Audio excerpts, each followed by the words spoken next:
Bienvenidos a la última agenda económica de este 2022 en CNN Chile, donde haremos un repaso de cómo estuvieron los principales indicadores económicos de nuestro país y del mundo, pero comenzamos con actualidad, porque el Instituto Nacional de Estadísticas, a través de la producción industrial de noviembre, confirmó la desaceleración de la actividad en nuestro país. Vamos a revisar los números que entregó el INE.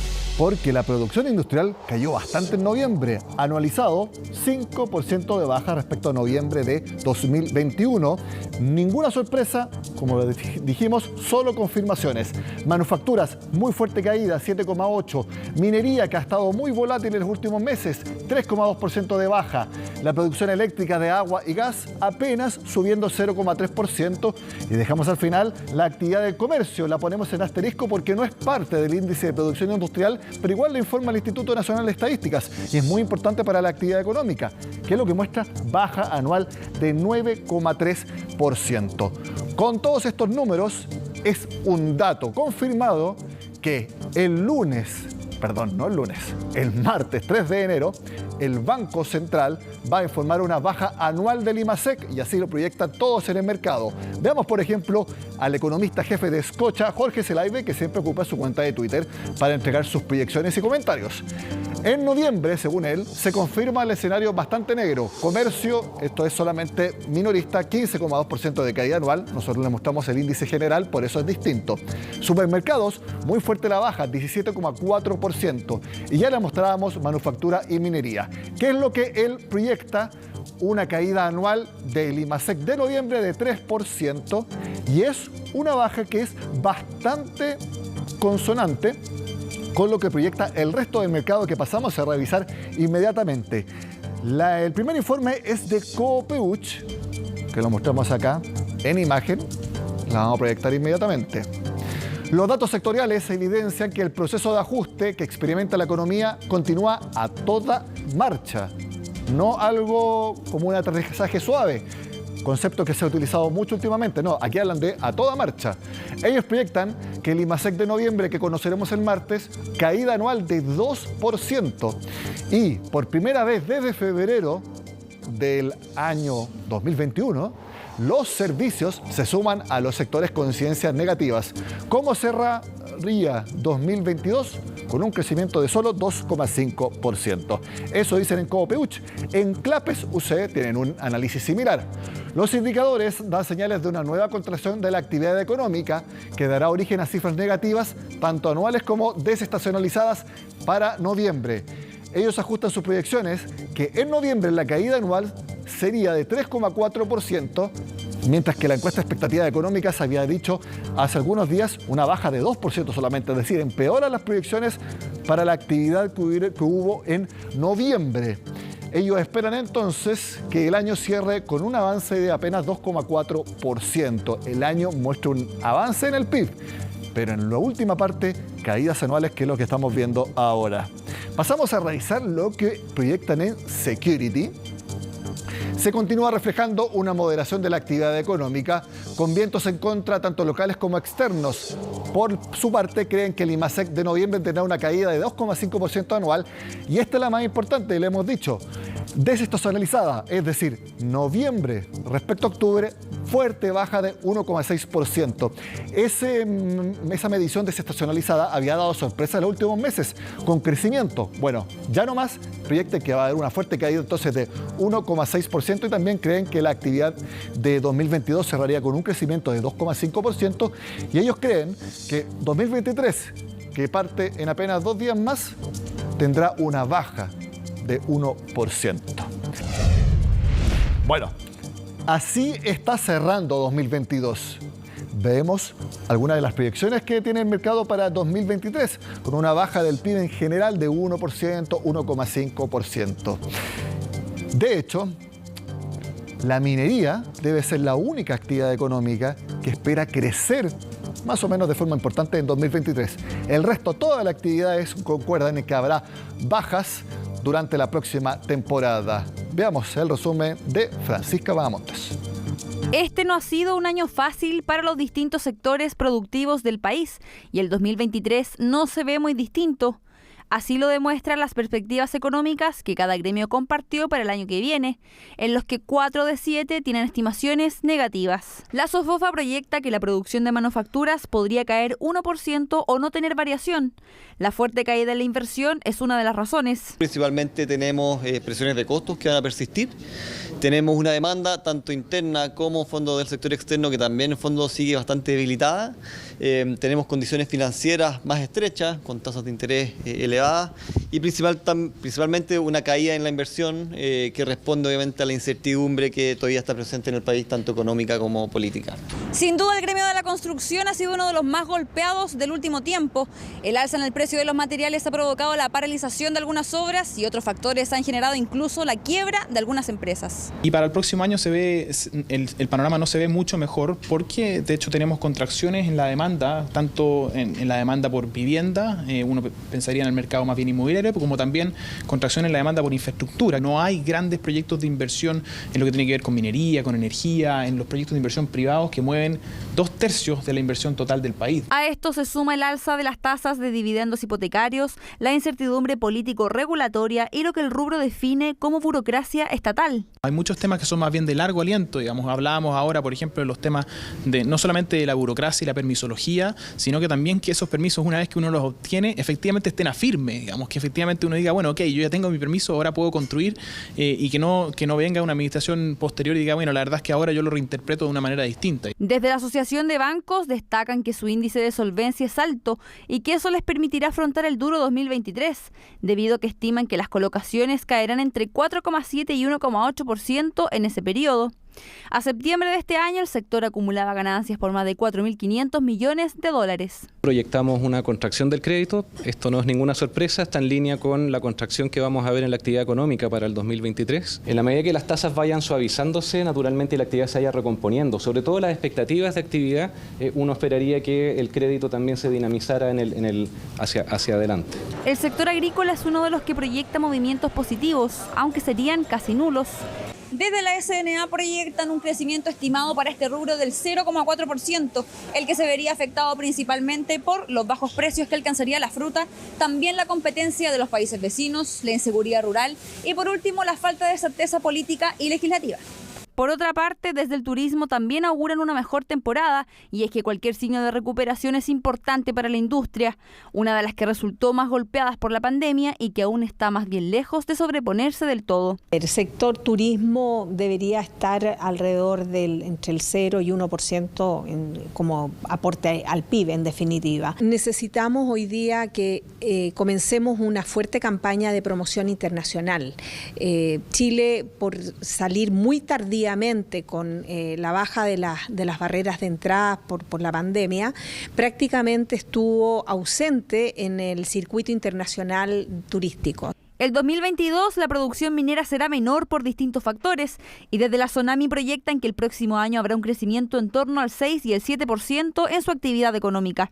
Desde el gremio señalan que uno de los factores que genera incertidumbre es la tramitación del proyecto de royalty minero, incluido en la reforma tributaria. Sin duda el sector minero está dispuesto, ¿no es cierto?, y así lo ha expresado, a contribuir, a hacer un mayor aporte al país.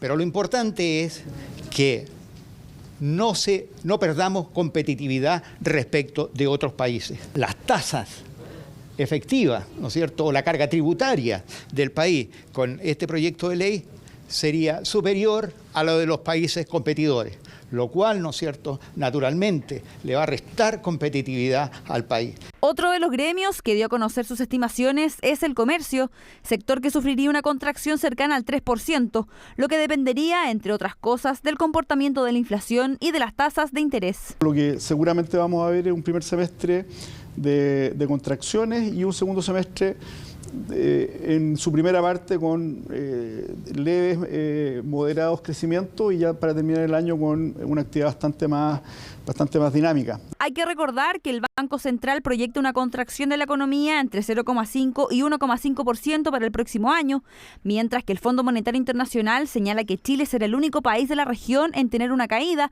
la que sería cercana al 1%. Cifras que los sectores también consideraron a la hora de hacer sus propias estimaciones.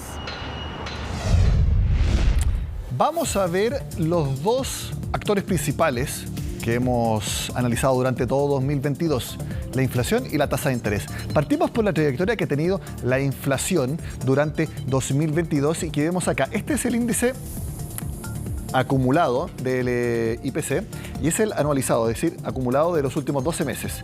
En agosto, fíjese en agosto de 2021 cómo estaba, 4,8%. Eso en cualquier ámbito normal es una inflación muy alta, acumulada en 12 meses, no es un solo mes. Fíjense cómo fue durante 2021 subiendo y miren durante todo 2022. Partimos en enero en 7,7% y el pic lo alcanzamos ahí, en agosto, 14,1%. Ese fue el pic inflacionario de nuestro país. Actualmente, según el último dato, casi me caigo, 13,3% está la inflación anualizada. Todos los indicadores dan de que va a ir bajando. Seguimos teniendo IPCs, creciendo, pero ese número y esa curva debería ir a la baja, según proyectan en el mercado. Hoy día el juicio que predomina es que más o menos 70 a 80% de la mayor inflación que vimos durante el año estuvo asociado a factores domésticos. Los retiros, el IFE muy universal, digamos, poco focalizado, que claramente estuvo presionando el consumo, marcó, ¿no es cierto?, incrementos muy importantes en la demanda interna y que sin duda fue el principal factor que empujó la inflación durante este año. Tal como, ¿no es cierto?, los números están indicando, las presiones inflacionarias están cediendo, digamos, y la inflación que vamos a conocer la próxima semana para el mes de diciembre va a dar cuenta de precisamente, digamos, esa noticia, esa señal. Nosotros estamos esperando particularmente, digamos, una inflación de 0,2%, claramente muy por debajo, digamos, de los registros los meses anteriores.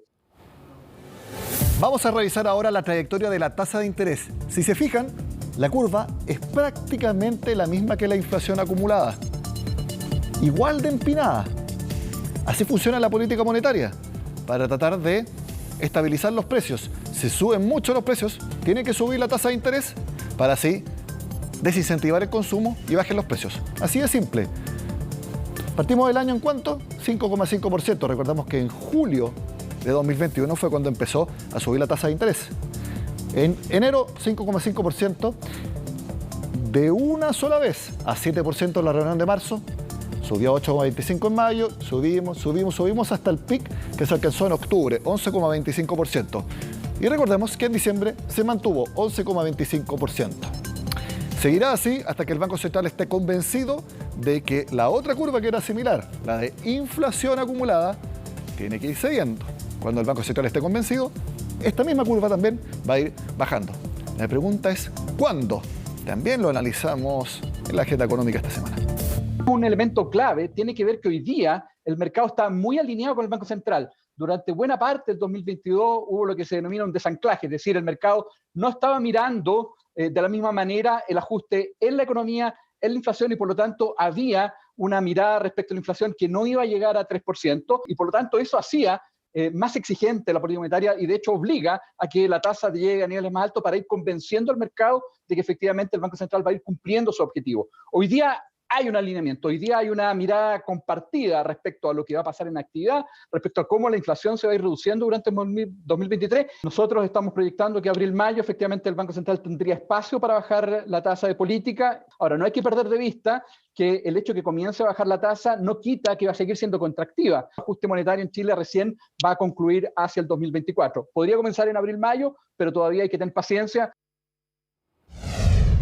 Hablemos de dólar porque cerró en 851 este viernes. ¿Saben en cuánto abrió 2022? También en 851, 850. Pero sabemos que lo que no tuvo el dólar fue un año tranquilo. Miren la gráfica de BTG Pactual. ¿Qué pasó el 14 de julio? El récord histórico, 1.051 pesos. Nunca antes había estado tan alto el dólar, lo alcanzó ese día, 1.051 pesos. Recordemos que ese día también la polémica entre el ministro de Hacienda pidiéndole al Banco Central que opinara al respecto, qué es lo que estimaban, qué es lo que veían del dólar. Bueno, esa pequeña controversia se dio también ese día, 1.051. Luego el Banco Central tuvo que intervenir. Y recordemos que esta semana también el Banco Central anunció que va a seguir con algunas de las medidas precisamente para que el dólar siga al menos en los niveles actuales y no subiendo. Entonces, 14 de julio fue el pic del dólar y que muestra lo volátil que ha estado en el último tiempo y lo hemos analizado acá en Agenda Económica. Otro indicador que estuvo también muy dispar, dependiendo de dónde uno mire, ha sido la renta variable. Por ejemplo, la bolsa chilena tuvo un muy buen 2022, pero en Estados Unidos y otros indicadores fue un año para el olvido, y así lo demuestran los analistas de la plaza. Terminamos un año 2022 turbulento para los mercados, el cual ha estado condicionado por una política monetaria restrictiva a nivel mundial, teniendo en cuenta, por supuesto, el combate contra la inflación que llevan a cabo los bancos centrales. Ante esta situación, las bolsas del mundo han experimentado importantes descensos durante este año, en donde destacamos, por supuesto, la caída en promedio de las acciones de Estados Unidos en torno a un 20%, un 12% en Europa aproximadamente, y destaca particularmente el alza en las bolsas latinoamericanas. De cara al próximo año 2023, los operadores estarán muy pendientes finalmente a la evolución de la política monetaria y sin duda a la evolución de la economía, arriesgando importantes descensos para la bolsa en Estados Unidos, teniendo en cuenta la posibilidad de una recesión en Estados Unidos a partir del tercer trimestre del 2023. Ante esto, las bolsas podrían seguir experimentando descensos importantes. Veamos cómo estuvieron las principales plazas bursátiles. Partimos con Asia y Europa, donde vemos que el FTSE de Londres terminó subiendo 0,66%, pero nada que ver a lo que vivió Frankfurt, el DAX de esa ciudad alemana, 12,35%, pero de baja. Eso en Europa. ¿Cómo estuvo Asia? El Nikkei de Tokio cayó 9,37%, mientras que el Hang Seng de Hong Kong prácticamente una caída al doble, 15,46%. Eso en Europa y en Asia. Y ahora vamos a revisar nuestro continente, América, tanto del norte como Sudamérica. ¿Cómo estuvo el índice principal de la bolsa de Nueva York? El Nasdaq 33,97% de desplome enorme, la caída del tecnológico Nasdaq. El S&P también cayó casi 20% y el Dow Jones 9,25%. La sorpresa, podríamos decir, fue más en Sudamérica. El Bovespa de Sao Paulo subió 4,69% y el IPSA, miren la bolsa de Santiago, 22,13% de avance. El SQM, por ejemplo, tuvo mucho que ver en esto durante gran parte del año, por más que el último días tuvo una fuerte caída la ex Sokimich. También de esto hubo más análisis en Agenda Económica. Tanto el desempeño de la renta variable como de la renta fija este año se han visto muy complicados, sobre todo por el entorno de subida de tasas de interés por parte de la Fed y los principales bancos centrales del mundo. Para el próximo año esperamos un contexto bastante similar, porque la tasa de interés alta afecta de forma considerable el crecimiento. Es por eso que, como decía, el próximo año será un contexto bastante similar al del 2022, quizás incluso un poco peor, porque el crecimiento puede ir un poco más a la baja, y es por eso que pensamos que todavía la renta fija sigue siendo más atractiva que la renta variable. Hacemos la pausa y ya volvemos con la última parte de Agenda Económica.